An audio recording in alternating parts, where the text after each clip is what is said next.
I recently endured every landowner's worst nightmare. The HOA president, Karen, took it upon herself to bulldoze my fence, claiming she had the right to do so in her role as community leadership. Apparently, leadership now meant trespassing and destruction because what she really wanted was private lake access through my property. What she didn't realize was that the only thing she led that day was a straight march into a trap, complete with blueprints bearing her name. But let me take you back to where it all started. The first thing I noticed that morning wasn't the sunrise or birdsong. It was a low, menacing groan that vibrated up through the floorboards of my cabin and into my bones. I set down my coffee, the mug rattling against the pinewood table as if warning me. Out here, mornings are supposed to be peaceful, the chirping of birds, the gentle lapping of lake water. But this was no bird. This was metal. This was muscle. A beast had awakened. I rushed to the window, yanked the curtain aside, and in 2 seconds, my blood went from a simmer to a boil. There it was, a bright yellow bulldozer squatting at the edge of my land, its paint an eyesore against the deep greens of the surrounding forest. Its engine coughed thick black smoke like a dragon preparing to breathe fire. And next to it stood Karen, finger outstretched like a general commanding troops, pointing directly at my fence. Now, calling Karen our HOA president is a massive understatement. She ruled our little lakeside community like a self-appointed queen, face twisted into a permanent lemon-sucking expression and a voice so shrill it could peel paint. Beside her, as always, stood her husband Bob, whose beer gut entered conversations. Before he did, and whose smug grin practically screamed, "I've never been told no." They were the perfect storm of arrogance and entitlement. I yanked on my boots, the screen door slamming behind me as I stormed outside, the morning air doing nothing to cool my fury. "What the hell do you think you're doing, Karen?" I shouted, cutting through the bulldozer's growl. No greetings. No diplomacy. We'd crossed that line ages ago. Karen turned with a syrupy smile that barely masked the venom beneath. "Why, good morning, Mark," she cooed. "We're just beginning the community beautification project."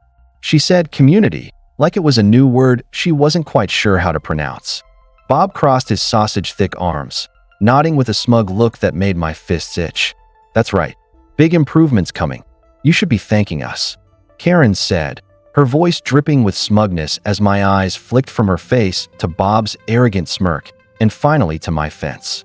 It wasn't ornate or elaborate, just a humble split-rail fence, but to me, it was everything. It marked not just my property line, but the boundary between my peace and the chaos of the outside world. It was my protection, my perimeter, my promise of calm. And it wasn't just about me. My best friend Leo was staying with me, trying to recover from something heavy and painful. He needed stillness, quiet, safety, things that fence helped preserve. "You're not touching my fence," I said, my voice low, coiled tight with anger. I stepped forward, planting myself firmly in the damp earth. "This is my land." Karen laughed, a shrill, grating sound like nails on glass. "Oh, Mark, you really should read your HOA bylaws. Article 7, Section 4. The Aesthetic Committee has the right to make necessary alterations for the good of the community," she said, her eyes gleaming. "And your rickety old fence is an eyesore. It's coming down." But I had read those bylaws, every single word, before I bought this place. She was twisting them, pulling their meaning like taffy until they meant whatever she wanted. "That's for common areas, Karen, not private property. You have no authority here." That's when Bob puffed up his chest like a balloon, stepping forward with mock bravado. "Are you a lawyer?" "Didn't think so. Karen is the president. What she says goes. Now be a good neighbor and get back inside before you get in the way." The bulldozer operator, some stranger I'd never seen before, turned to Karen for confirmation. She gave him a curt, authoritarian nod like a general ordering troops to attack. He revved the engine, and the machine groaned to life, lurching forward. Its steel scoop dipped low, menacingly close to the first post of my fence, its blade gleaming in the morning light. Every muscle in my body tightened, fists clenched, heart pounding. Instinct screamed at me to throw myself at Bob, to stop this madness, to protect what was mine, before the first line of defense between me and the world was torn down forever. The my fists were clenched so tightly my knuckles had turned bone white. ready to explode. But then I caught a glimpse of Karen's eyes, glittering with smug satisfaction. That was her endgame all along. She didn't just want my fence gone. She wanted me to snap, to lash out in anger so she could call the cops and play the innocent, pearl-clutching victim. This wasn't just power, it was sport to her. And that's when I shoved the hot-headed part of myself into the background and let the colder, more calculating part take over. Two can play games, Karen. I let out a deep breath, slowly relaxing my fists, letting the anger melt off my face.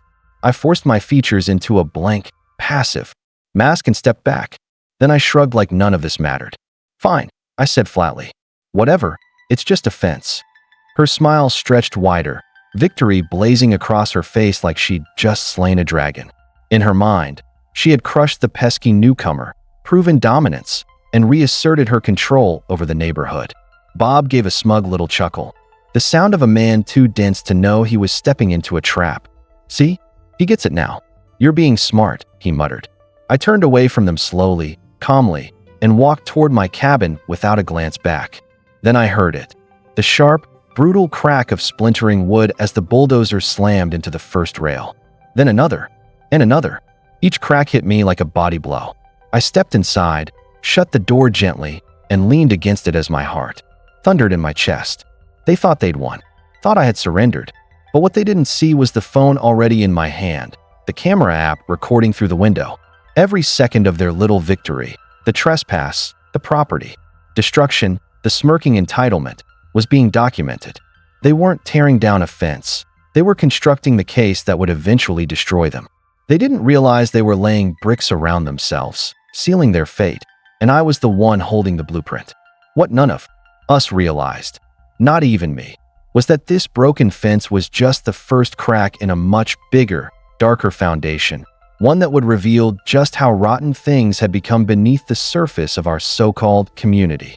And fixing this mess, really curing it, was going to take a hell of a lot more than a few photos and a legal complaint. It all started because I was just trying to do something good. My best friend Leo had been through something brutal, a horrific car accident that shattered more than just bones. He was a gifted guitarist, one of those rare musicians whose soul lived in every note he played. But the crash had damaged the nerves in his left hand, leaving him unable to play, unsure if he'd ever fully recover. The doctors were cautiously optimistic. With time, therapy, and, most importantly, peace, he might get most of his function back. That's why, when I found this secluded cabin nestled in a quiet bend of the lake, it felt like fate. The place was serene, clean air, glassy water, and neighbors who kept to themselves. It was the sanctuary we needed.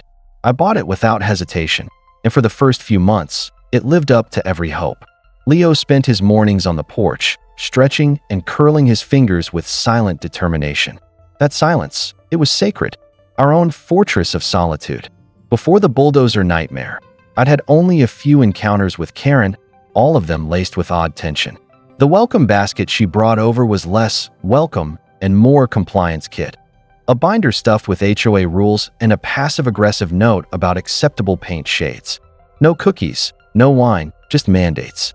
After that, I'd see her cruising the neighborhood in her little golf cart like a dictator surveying her kingdom, with Bob perched beside her like a lazy enforcer. Their eyes scanned yards like searchlights, always judging, always measuring. They weren't leaders. They were bullies who'd mistaken their tiny shred of power for divine right. I made every effort to stay out of their crosshairs. I mowed my lawn on schedule, hauled my trash bins in before dusk, and even painted my tool shed a regulation-approved hue called Lakeside Taupe. I was playing their game, biting my tongue, all for Leo's peace. The first person to warn me, really, warn me, was Louie, the neighbor 2 cabins down. A wiry, sun-weathered retiree with more stories than teeth, Louie had lived here long before any HOA ever existed. He spent most of his days either fishing from his dock or tinkering in his garage with an army of rusty lawnmower engines. One afternoon, while I was elbow-deep in a flower bed, trying to make the place feel more like home, Louie shuffled over, beer in hand, a crooked grin on his face and a spark in his eye that told me he'd seen plenty and wasn't afraid to talk about it. "She got to you with the beige paint, huh?" Louie asked, lifting his beer can and nodding toward my freshly painted shed with a smirk that said he'd seen it all before. I chuckled, brushing dirt from my hands. Yeah, figured it was easier to just do it. He took a long sip, his eyes narrowing thoughtfully. Easier is what she counts on. That's her whole game. She doesn't come at you all at once. She nibbles away at your will. A fine here, a warning there. Most folks have lives, jobs, families. They don't have time to fight over the height of their grass or the color of a tool shed, so they cave. They pay the fine. They paint the wall. And with every little surrender, she gets stronger. He leaned closer then, lowering his voice to a gravelly whisper. You watch out for her, son. She's a snake in the grass, well-manicured grass. Sure, but a snake all the same. Then he started telling me stories, ones that stuck to my ribs like bad memories. A family forced to tear down a hand-built treehouse because it didn't match the community's aesthetic. An elderly widow fined weekly because her arthritis made it impossible to bring in her trash can by sundown. Each tale ended the same way. Karen, victorious, untouched, more emboldened than before. That was the world I'd stumbled into, thinking I was buying peace and quiet. But I hadn't purchased a home. I had stepped onto a battlefield, and Karen was the reigning warlord. Her husband, Bob, he was her blunt instrument, the muscle behind her rules. I once saw him berate a teenager for skateboarding. Kid couldn't have been more than 15, just riding past their driveway. Bob was red-faced, screaming like he was in a courtroom drama, spittle flying, until the poor kid bolted like he'd seen a ghost.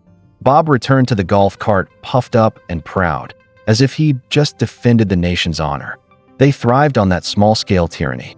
So when I saw that bulldozer on my property, it wasn't just a machine threatening my fence. It was the living, rumbling embodiment of every bitter story Louis had ever told me. I saw that treehouse coming down again, the widow struggling with her trash can, the kid being yelled off the street. The eyesore excuse was a joke, just a lie, to mask something deeper. I knew it because I had walked the shoreline myself the week before. I saw the survey stakes hammered into the earth like breadcrumbs leading to the truth, and I saw the gleaming new boat lift being installed at the far end of the so-called common area pier. But here's the catch. There was no easy way from Karen and Bob's property to that pier. The terrain between their house and the water was steep, rocky, uneven. My land, on the other hand, was a gentle, smooth slope that offered the perfect path straight to the lake's edge. That bulldozer wasn't about beautification, it was about convenience.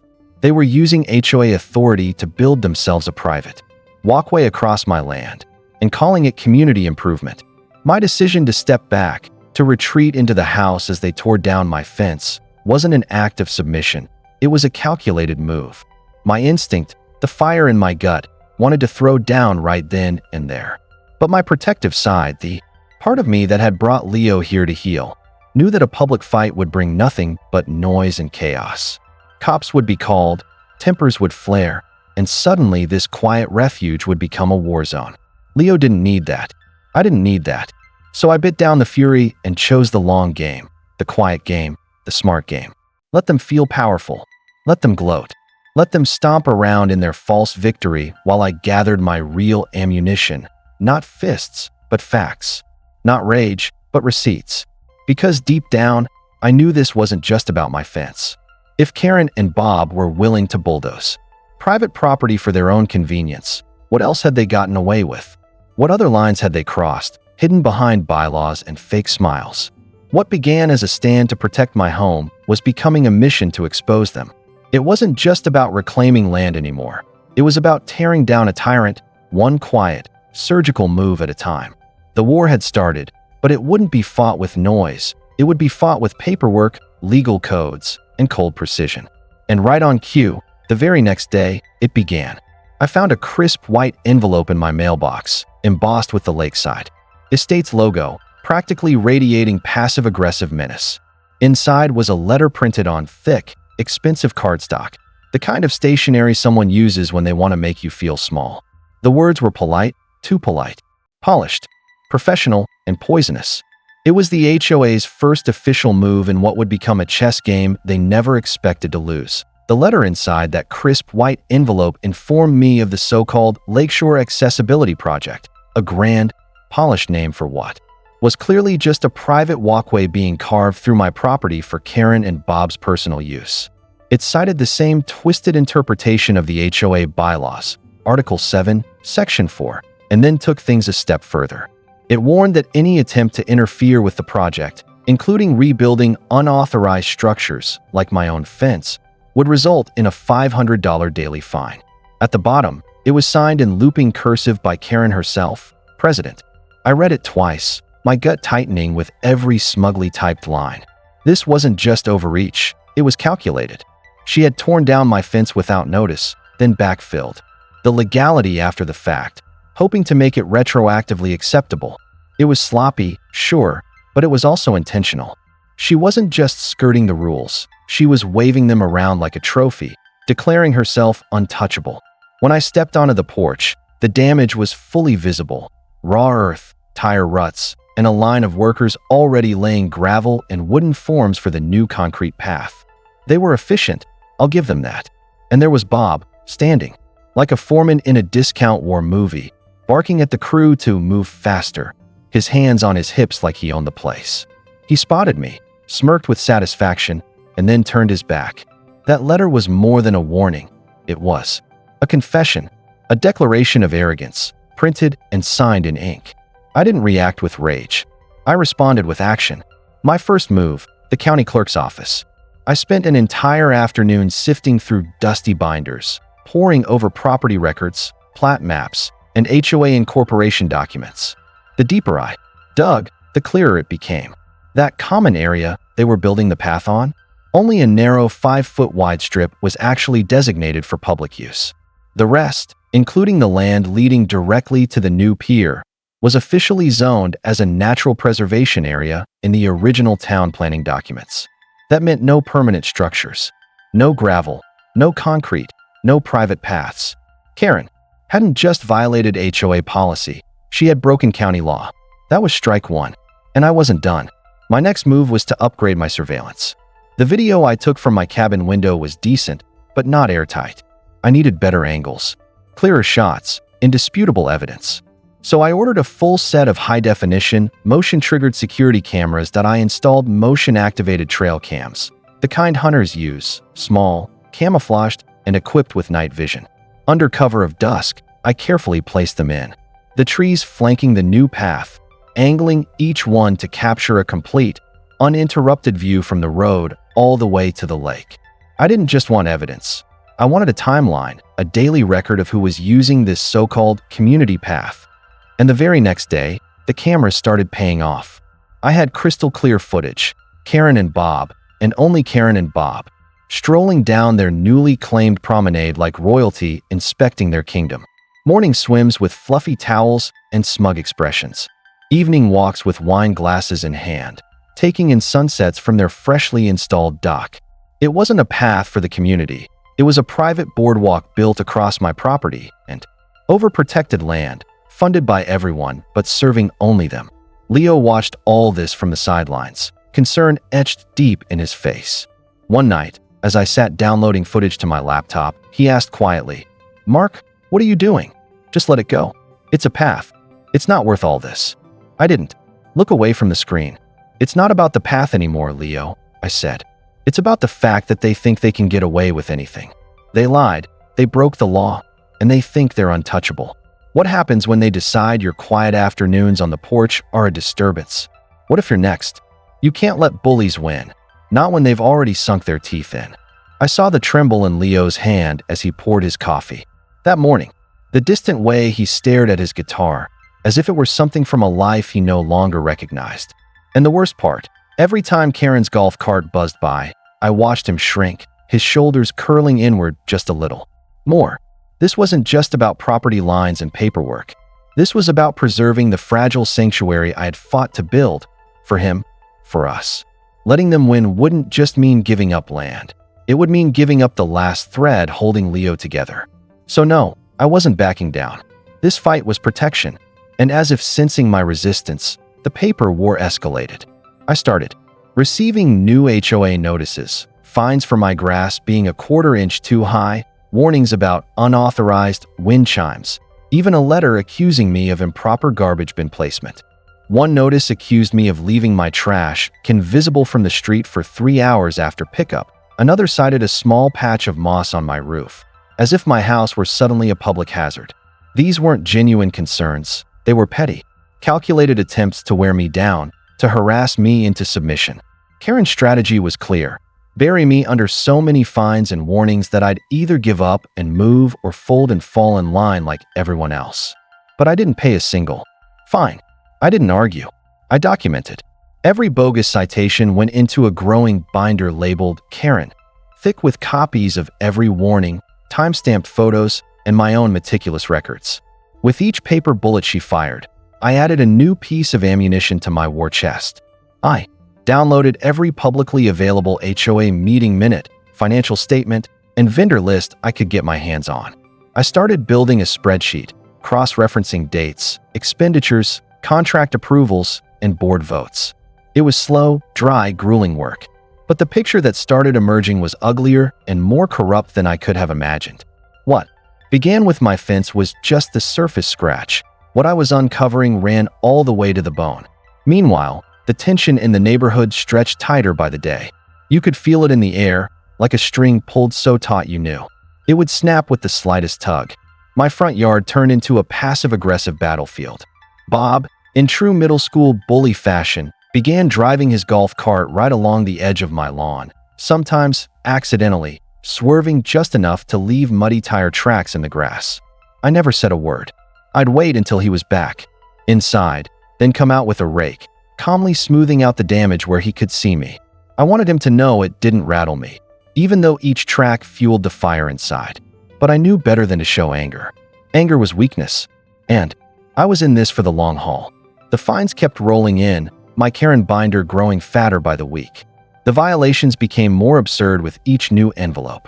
One notice claimed the bright yellow marigolds I had planted clashed with the natural lakefront color palette and needed to be removed. There was nothing in the bylaws about flower color, not a word. Karen was just improvising now, inventing infractions like she was throwing spaghetti at the wall, waiting to see what might stick. Each new letter was a test, a jab, a pressure point, but I never flinched. I responded to each one with calm, registered letters, always formally worded, always requesting the specific bylaw I'd supposedly violated and the board meeting minutes where the violation was discussed. I knew full well those records didn't exist. That was the point. My formal letters were met with silence, not a single acknowledgement or reply, just more fines, each one more inflated than the last. But I wasn't discouraged. Every envelope was another brick in the mountain of evidence I was building, a clear, undeniable pattern of targeted harassment. Louis became my unofficial eyes and ears around the neighborhood. He'd shuffle over every few days under the guise of borrowing a tool or chatting about the weather, but his real purpose was always intel. Saw Bob down at the marina yesterday. He'd say, leaning against my porch railing, his voice low, bragging about the new community walkway, called it a testament to strong leadership. Louis snorted. Strong-arming, more like. He filled me in on how the rest of the neighborhood was reacting, tight-lipped, cautious, afraid. People who once waved cheerfully as I drove past now offered only stiff nods, their eyes darting away like I was radioactive. No one wanted to be seen talking to Karen's newest target. They had their own carefully trimmed lawns, their own HOA battles to quietly endure. Karen had built her empire on fear, and I was the one trying to light a match inside it. At this point, it was no longer just about my property. It had become a fight for the soul of the neighborhood, for the right to live without being crushed under the weight of petty tyranny. And then came the breakthrough. My deep dive into the HOA's financial records started to reveal cracks. I wasn't an accountant, but I was relentless. Every night, I sat at my kitchen table, laptop open, coffee pot full, digging through years of statements. At first glance, it all seemed reasonable: lawn care expenses, insurance, clubhouse maintenance. But something about the numbers didn't sit right. Take the lawn care contract, for instance, issued to a company called Superior Scapes LLC. Seemed legit, until I looked up the business and found it was registered to a P.O. box in a neighboring town. The phone number listed went straight to a voicemail that was always full. Suspicious, I checked the state's business registry, and that's when my stomach flipped. The registered agent for Superior Scapes LLC was Robert "Bob" Hartman, Karen's husband. My pulse kicked up as I stared at the screen. This wasn't petty anymore. This was fraud. I cross-referenced the payments to Superior Scapes, and over the last 3 years, they'd been paid tens of thousands of dollars.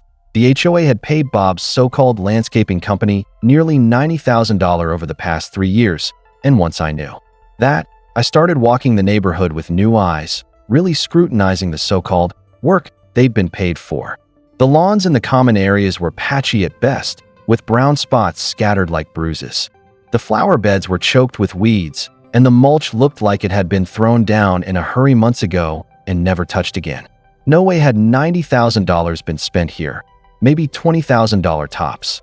The rest was disappearing straight into Bob's pocket.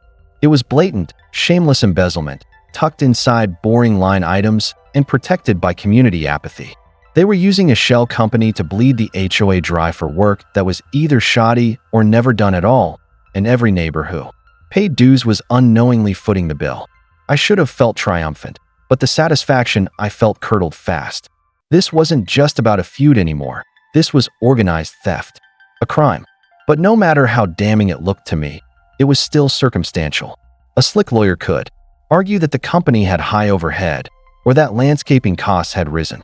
There were loopholes everywhere. What I needed was something solid, irrefutable, something that would blow the lid off the whole operation and make it impossible to deny. Of course, I wasn't going to get access to Bob or Karen's personal bank records. That was locked behind walls I couldn't break. But every empire has a weak link. So I started looking at the other HOA board members. Karen was the queen. Bob, her crooked contractor. The rest? Mostly timid rubber stamps, according to Louis. But one name stood out. Mildred Peterson, the HOA's treasurer. She was in her late 70s, always dressed in soft pastels, the kind of sweet old lady who baked cookies for meetings and handed out peppermints at the clubhouse. But she was also the one who signed every check. She had to know something. Maybe she didn't understand the scale of what was going on, or maybe she was in deeper than she let on. Either way, Mildred was my next target. I needed to understand her role, and more importantly, whether she was knowingly complicit or just being used. So I started digging, softly at first. Just public records, property info, a few social media traces. It was simple, routine reconnaissance. But then I stumbled on something that made my blood run cold, something I hadn't expected, and something that changed everything. It wasn't just about power, it was about survival, about keeping the lie alive at all costs. The truth about Mildred being Karen's mother wasn't hidden in some obscure document or encrypted folder. It was sitting in plain sight, printed in black and white in a 35-year-old wedding announcement from a small-town newspaper. The accompanying photo showed a beaming young Karen, arm in arm with a freshly suited Bob, both smiling like the world was theirs for the taking, and right there, beneath their names, listed with pride, was Mildred Peterson, mother of the bride. That single line rewrote everything I thought I knew. This wasn't just a corrupt couple taking liberties. It was a full-blown family racket, a dynastic scam with Mildred's kindly image as the camouflage. She wasn't being used. She was the keystone holding up the entire rotten structure. It explained why the board never questioned a thing, why the finances had flown under the radar for so long. After all, who would dare accuse the HOA's soft-spoken treasurer, who brought banana bread to meetings, of systematic fraud?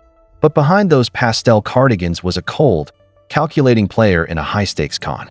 And now that I had seen the true shape of the enemy, I went after Bob with renewed focus. I needed to know what else he was hiding, and the cracks in his shiny facade started to show quickly.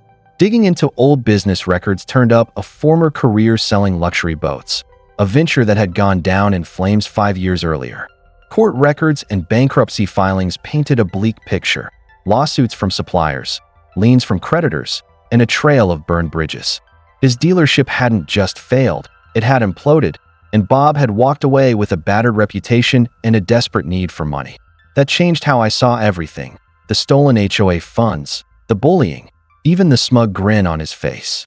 Bob and Karen weren't just entitled tyrants flexing power for fun. They were propping up a failing lifestyle on the backs of their neighbors. The expensive golf cart, the polished new dock, the spotless lawn, they were all props in a performance, paid for with stolen dues and held together with fear. And now, knowing what I did, I realized I wasn't battling people who were confident. They were people who were afraid. Afraid of being exposed, afraid of losing control, afraid of watching their little kingdom collapse. And that made them reckless, cornered, and infinitely more dangerous. Everything, every threat, every passive-aggressive notice, every tire mark Bob left on my lawn, all of it finally clicked into place. This wasn't just some petty power trip over a simple fence. This was a desperate defense of a crumbling empire. My refusal to back down, my quiet resistance, it wasn't just an annoyance. It was a crack in the facade, a breach that could bring the whole rotten structure crashing down. Because if I stood up to them and won, others might start to believe. They could too. And if the neighborhood found its voice, if the right questions started getting asked, then the fragile illusion of Karen and Bob's authority and their financial scheme would disintegrate. As I sat there in the dim kitchen, the monitor's glow casting shadows across the room, I stared at the web I'd uncovered. The fake company funneling HOA money, the treasurer mother signing the checks, the desperate husband with a bankrupt past, and the president wielding fear like a sword. It was a perfect little closed loop of corruption and the path through my land. That was just their latest flex, a symptom of their delusion that they were untouchable. Leo shuffled into the kitchen, rubbing sleep from his eyes, and paused when he saw the mess of documents and spreadsheets glowing on my screen. He didn't have to ask. He could see the shift in my face, the way resolve had settled into my features. "You found something, didn't you?" he said, already knowing the answer. "I found everything," I replied quietly. "It's so much worse than we thought. Mildred is Karen's mom. Bob's business is bankrupt. They're using HOA money to keep their lives afloat." Leo leaned against the counter, the weight of it sinking in, his expression darkening with each word. After a long pause, he finally asked, "So what are you going to do?" "Go to the police." And there it was, the question I'd been circling since the moment the puzzle came together. I had enough to blow the whole thing wide open. A solid case for fraud, conspiracy, and abuse of power. I could walk into the sheriff's office tomorrow and bring their empire down with a single manila folder. But the real question wasn't could I. It was should I. It was about making sure everyone saw them pay, about turning the spotlight on their lies, their greed, their manipulation, and letting the entire neighborhood witness the collapse of the empire they'd built on intimidation and deceit. I imagined standing up at the next HOA meeting, binder in hand, with neighbors gathered around as I laid out the truth, every bogus fine, every forged document, every payment to Bob's ghost company. I wanted them to see Karen's face when her authority evaporated, to hear Bob stutter when asked to explain his landscaping invoices, to watch Mildred's sweet grandma facade crack under the weight of decades of deceit. I wanted the community to feel empowered again, to stand up straighter, to know they were no longer under the thumb of a corrupt family dynasty. And just as I started to prepare for that route, the dramatic unveiling, I stumbled across something. In the financial reports that stopped me cold, a line item from 3 years ago, buried in the general maintenance category, emergency structural reinforcement, $18,400. It was the only expense with no vendor listed, no receipt, no explanation. The date matched up with the timeline of a storm that had hit our area, a storm that damaged several properties along the lakeshore. Curious, I followed the trail. A few quiet conversations with neighbors, a call to a local contractor, and then a final confirmation from county building permits. The dock, Karen and Bob's beloved private dock, wasn't just illegally built on protected land, it had been structurally compromised. According to the permit office, the dock had been red tagged for safety, condemned, in fact. No repairs had ever been formally authorized, and no new permits had been issued, which meant that the dock had been secretly rebuilt using HOA funds without approval, inspections, or even basic safety protocols. They hadn't just broken financial laws, they had put people's lives at risk. That was it. That was the line. The final nail in the coffin. This wasn't just about revenge. It was about stopping them before someone got hurt, or worse. And in that moment, my choice was made for me. I wouldn't just expose them. I would dismantle them. Publicly. Completely. Brick by brick. It was about tearing down the entire structure. A fear they'd carefully constructed over the years. A bold move meant to expose the truth and show the whole community that the Empress had no clothes. It was dangerous, yes, and it would put me directly in the spotlight, dragging me into a storm that promised to be chaotic and unpredictable, but something about it felt undeniably right. It wasn't just about punishing the guilty anymore. It was about giving power back to the people who'd been trampled, the ones who had whispered their frustrations behind closed doors for too long. Maybe, I reasoned, justice sometimes has to walk hand in hand with revenge. Still, I needed a voice of reason, someone far enough removed to see it clearly. I found neighbor Louis on his dock, quietly cleaning a fish, the soft rasp of his knife the only sound in the air. I told him everything: the fake company, the missing $9,000, the shocking truth that Mildred was Karen's mother. Louis didn't flinch. He just kept working, his hands steady and practiced. "Knew it," he finally muttered. "Always smelled something off in those finances. Could never prove it." When he finished, he looked me straight in the eye, his expression unreadable. "So, you gonna call the coppers?" he asked. I hesitated. Part of me does, I admitted. But another part wants to detonate it all at the next community meeting, right in front of everyone. Louis flicked a fish scale into the lake and watched it drift away before wiping his hands on an old rag. "Let me tell you a story," he said. "About 5 years ago, old man Henderson lived in that corner cabin, had a heart attack. Paramedics tried to get to him, but Karen stood there blocking the driveway, arguing that their ambulance was parked on HOA grass.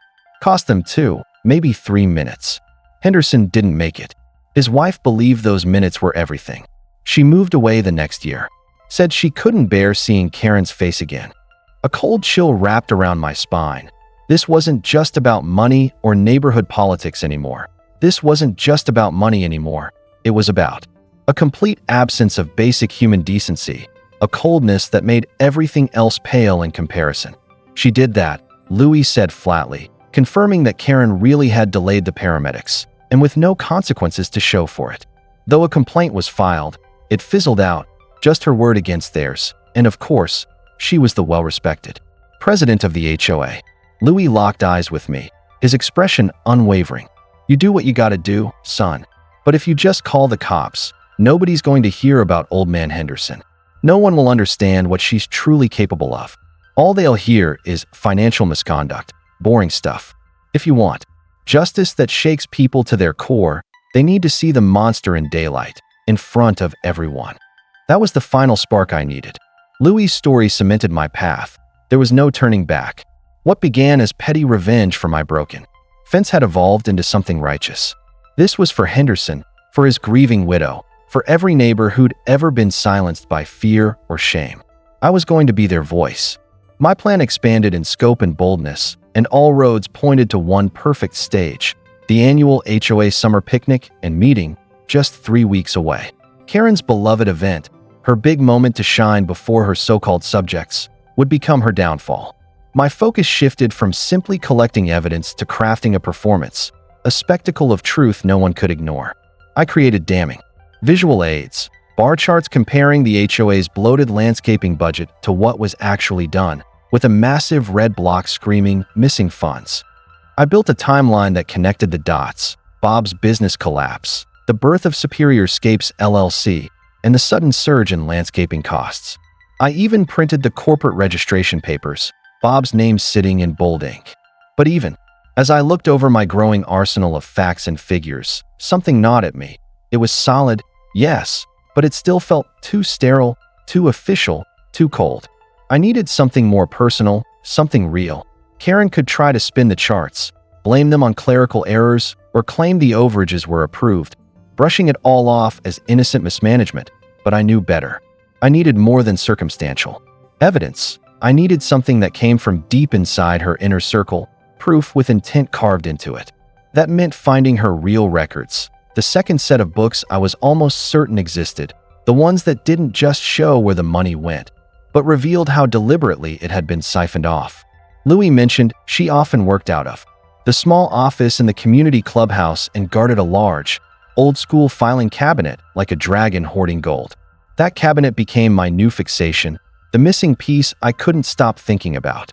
I knew the law wasn't going to hand me a warrant for it. If I wanted in, I'd have to cross the line myself. It was risky, dangerous even, but there was no other way. Louis told me the clubhouse had a basic DIY alarm system. motion sensors on doors and windows connected to a screeching siren. He also told me the cleaning crew came every Wednesday around 10 p.m., disarming the system while they worked and setting it again at 11. That 1-hour gap would be my shot.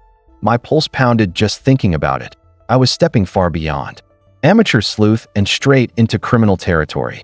When Wednesday arrived, the sky was mercifully overcast, moonless, hiding me under a thick, inky night. I dressed in dark clothes and sat silently in my living room, staring at the clock as the minutes ticked toward my deadline. Leo, sharp as ever, sensed the tension hanging around me like a storm cloud. "You're going out, aren't you?" he asked softly. "You're about to do something stupid." I tried to steady my voice. "No," I said, forcing calm into the words. "I'm going to do something necessary." I couldn't tell him more. It was safer for him not to know. If I got caught, he could truthfully say he was in the dark. At 10:30, I slipped out through the back door and into the woods behind the houses, every step silent and deliberate. The night air was thick and muggy, sticking to my skin like sweat-soaked guilt. Every twig I stepped on sounded like a gunshot in the silence, each snap sending jolts through my nerves as I crept toward the clubhouse from the rear, just like Louis had described. Sure enough, the cleaning crew's van was out front, and the lights inside glowed softly against the darkness. I crouched low in a patch of bushes with a clear line of sight to the front entrance and waited, adrenaline surging with every tick of the clock. Those 30 minutes felt endless. My thoughts raced through every worst-case scenario. What if they worked overtime tonight? What if someone unexpected dropped by? What if the alarm system was more advanced than Louis believed? But finally, right around 11:05, the lights snapped off. Two figures exited, locked the front door, and drove away into the night. The moment their tail lights vanished, I sprang into action, hoping against hope they'd rearm the alarm exactly on schedule.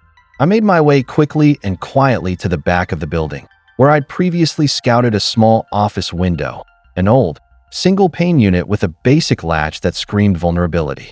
From my pocket, I pulled a sliver of plastic, a piece of a soda bottle cut thin and stiff, and slid it between the window and the frame. My fingers trembled slightly as I worked the plastic, pushing against the latch, sweat making everything slippery. After several tense attempts, I finally felt a soft click. My breath caught in my throat. I froze. No siren. No flashing lights. I exhaled slowly. I slid the window up just enough to squeeze through and silently tumbled onto the office floor, landing in the dark with a muted thud.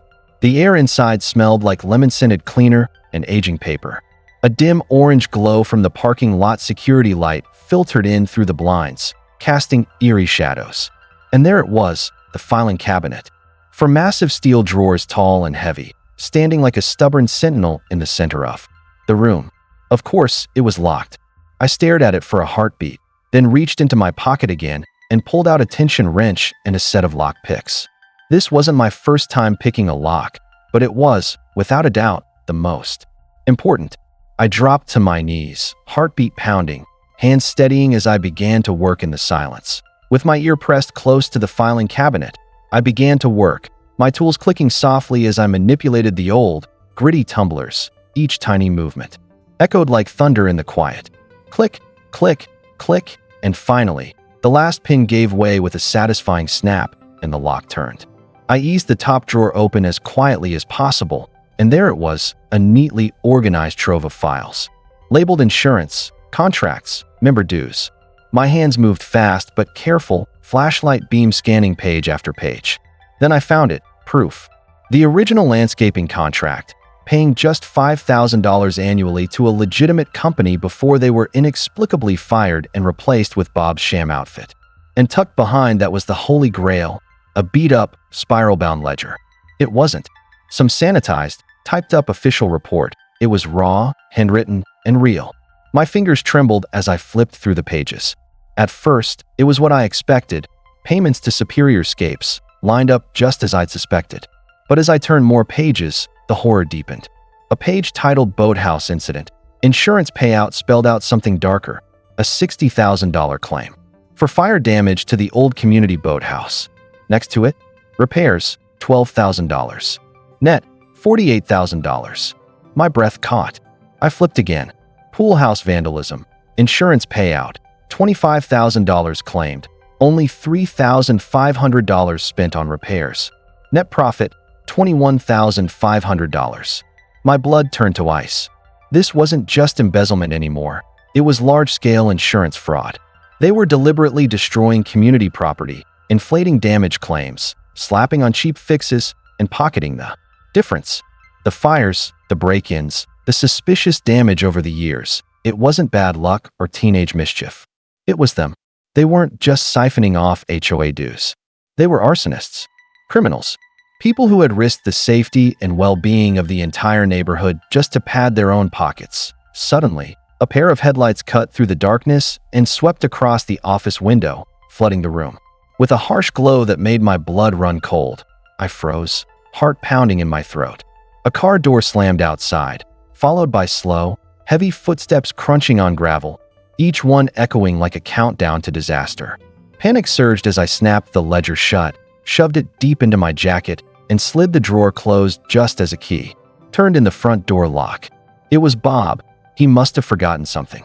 My mind screamed as I scrambled toward the open window. No time to be careful. The front door creaked open, and the main hallway light flicked on, its glow spilling ominously under the office door. I dove out the window head first, landing with a hard thump on the damp earth, and dragged myself into the cover of nearby bushes, lungs burning, every instinct begging me to stay absolutely still. Inside my jacket was proof, undeniable, damning. Proof, not just of fraud, but of arson, of cold, calculated crimes that had endangered everyone in the neighborhood. These weren't just desperate, pathetic people clinging to power. They were dangerous predators. From my hiding place, I watched Bob's silhouette shuffle past the windows, muttering something about his keys. He hadn't come for the cabinet, hadn't seen the evidence gone, just a forgetful man retracing his steps. Relief slammed into me so hard it made me dizzy. Less than a minute later, he exited, locked up, and drove away, none the wiser. I stayed motionless for 10 more agonizing minutes, my breath shallow, the ledger feeling like it was burning through my jacket into my chest. When the silence finally felt real again, I slipped away like a shadow, melting back into the woods, every step toward home feeling like stolen time. Back in my cabin, doors locked and curtains drawn tight, I placed the ledger on the kitchen table beneath the harsh overhead light.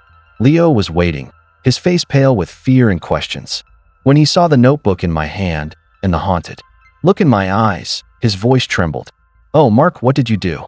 I stared down at the book, my voice hollow but certain. "I found the smoking gun," I said, "and the gun is bigger than we ever imagined." I flipped it open and pointed to the entry labeled Boathouse Incident, Insurance Payout. The exact one Louis had warned me about. Louis had been suspicious, but the numbers in that ledger screamed the truth louder than any whisper.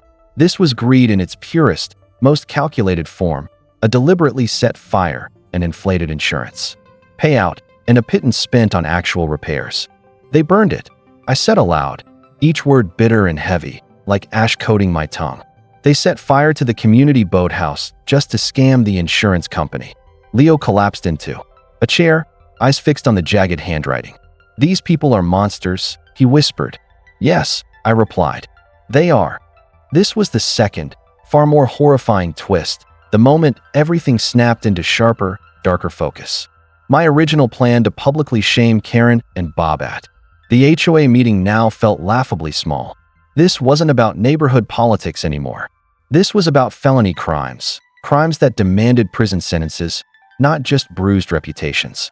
Embezzlement might have earned them a fine or probation with the right lawyer, but arson and insurance fraud? That was a different beast entirely. The line between justice and revenge no longer existed. To make things right, to protect the community and satisfy the fire inside me, I had to pursue both.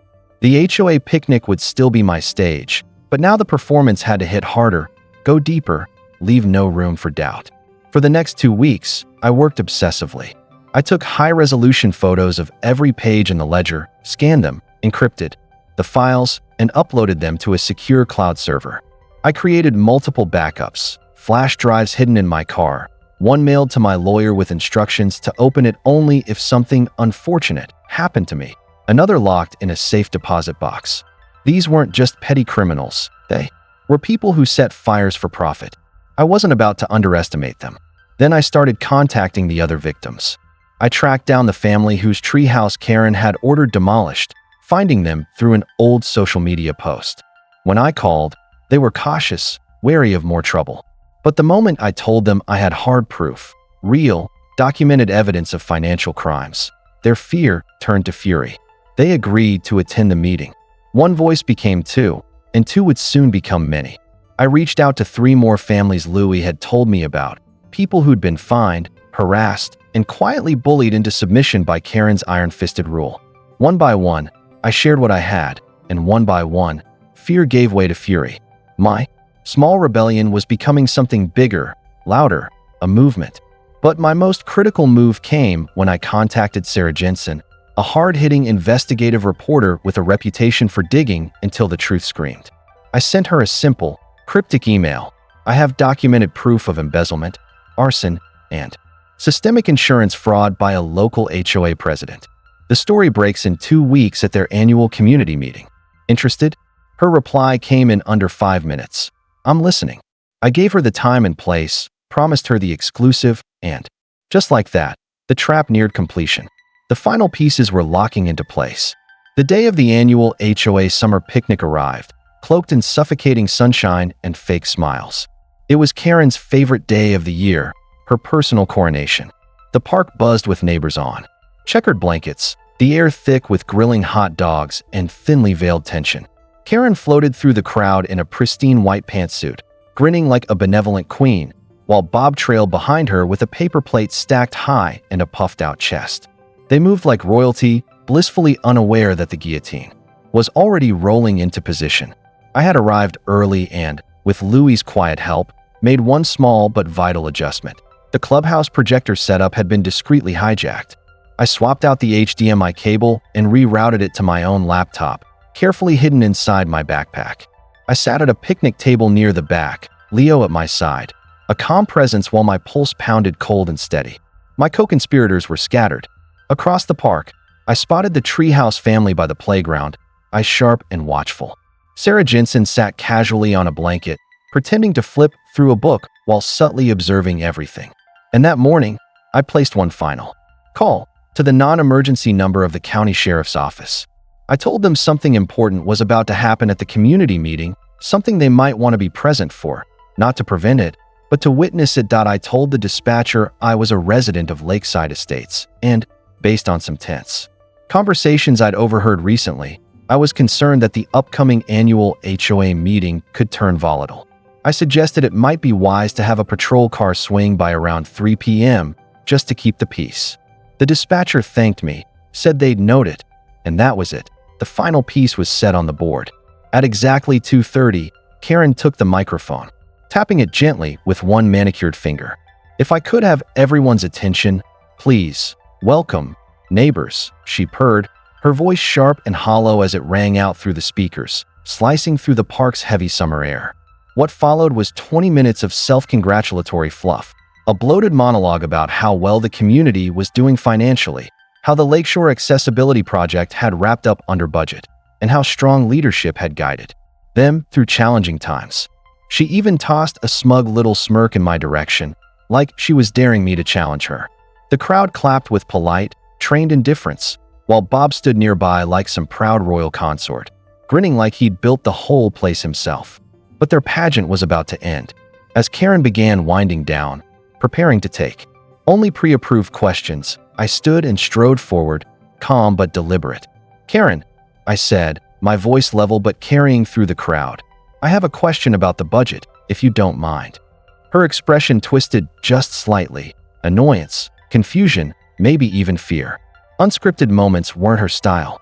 "Fine, Mark," she said tightly. "Make it quick." "I will," I replied, stepping beside her and reaching into my bag. "But I think it'd be easier to explain with a visual aid." I plugged my laptop into the cable I'd secretly set up earlier, and in an instant, the projector whirred to life. But instead of Karen's cheerful welcome slide, the screen lit up with a high-resolution image of her secret ledger, open to the page detailing the insurance payout for the boathouse fire. A loud gasp spread across the crowd like a wave. Karen turned toward me, her face ghost white. "What is this?" she spat, her voice low and venomous. I stepped forward, took the microphone from its stand, and said clearly, "This is the real HOA budget, not the sanitized one you've been feeding. Everyone, click." The next slide appeared, a $90,000 payment made to Bob's fake company. Click. Another slide, a scan of the company's registration, Bob's name in unmistakable black and white. The murmurs among the neighbors turned into shocked whispers, tension rippling outward like a spark catching dry grass. People were rising from their picnic blankets, stepping closer, drawn in by the electric charge in the air. "This is slander. These are fabricated documents."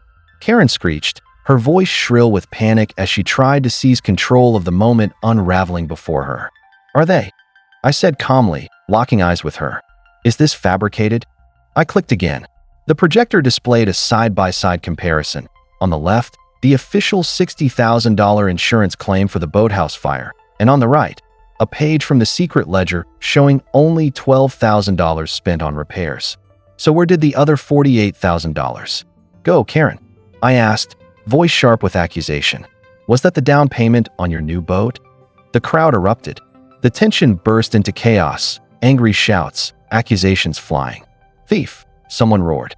"It was them!" cried another. The illusion of control shattered in real time. Bob, his face flushed purple with rage, lost it. "I'll kill you!" he bellowed, charging at me like a madman, fists curled into claws. But he never reached me. Louis, calm and prepared, subtly extended his sturdy wooden cane, tripping Bob mid-sprint. He crashed into the grass with a violent thud, groaning as he landed face first. Karen, seeing her world collapse, made a desperate move. She lunged for my laptop, eyes wild, trying to destroy the evidence. But I was ready. I stepped back quickly, cradling it safely out of reach. "It's too late, Karen," I said, my voice cutting through the chaos like a blade. "The reporter from the Capital Times has a copy. My lawyer has a copy. And if you look over there," I pointed toward the park's entrance. "The sheriff has one, too." Heads turned just as two patrol cars rolled slowly up the path, their lights flashing silently, a quiet promise of justice. The trap had snapped shut. The reign of Karen and Bob, built on fear, fraud, and fire, crumbled to dust in under 5 minutes. The aftermath came fast. Deputies moved in and placed them both under arrest right there in front of the entire neighborhood they had bullied for years. The humiliation was total. Karen, weeping uncontrollably, collapsed to the grass, her immaculate white pantsuit smeared with dirt and stains, while Bob sat groaning beside her, too stunned to speak. Bob didn't say a word as deputies hauled him to his feet, his face frozen in stunned disbelief, wrists cuffed behind his back, the weight of reality finally settling on his shoulders. The fallout was swift and brutal. Sarah Jensen's explosive front-page expose lit the spark, and soon the story was dominating headlines across the region. The investigation that followed unearthed everything, and then some. Dozens of charges were filed against Karen and Bob: fraud, embezzlement, conspiracy, and most damning of all, arson. Even sweet old Mildred, once the picture of harmless frailty, cracked under the pressure of the evidence. In an effort to save herself from a long prison sentence, she confessed everything, agreeing to testify against her own daughter and son-in-law. The state attorney general stepped in, and by court order, the HOA was dissolved, its corrupt structure dismantled. We, the homeowners, were given the rare chance to rebuild from scratch. With new bylaws focused on transparency, accountability, and fairness, a fresh era began. Louis, to no one's surprise, was unanimously elected as the new HOA president. He accepted with a wry smile, promising that his first official act would be to abolish all absurd rules about flower colors. The stolen funds were eventually recovered through asset seizures and returned to the community's accounts. That ugly concrete path Karen had forced through the grass, it was torn up, and the land was lovingly reseeded. As for me, I rebuilt my fence, stronger this time, anchored not just in soil, but in hard-won peace. Weeks later, Leo and I sat on the porch in the evening glow, exactly as I had once imagined. He played his guitar, fingers moving with quiet confidence I hadn't seen in him since before the accident. The notes drifted through the warm air, blending with the soft hum of crickets. The quiet I'd fought so hard for had finally returned. I thought back to the question that started it all. Where is the line between law and revenge? I looked at the new fence, at Leo's gentle smile, at the lake shimmering in the twilight, and the answer became clear. The line is drawn not by actions, but by motive. Revenge is selfish, meant only to numb your own pain. Justice, real justice, is about restoring what's been broken for everyone. I didn't just get my fence back. I tore down a corrupt kingdom and gave power back to the people it belonged to. I hadn't just sought revenge. I had delivered a reckoning.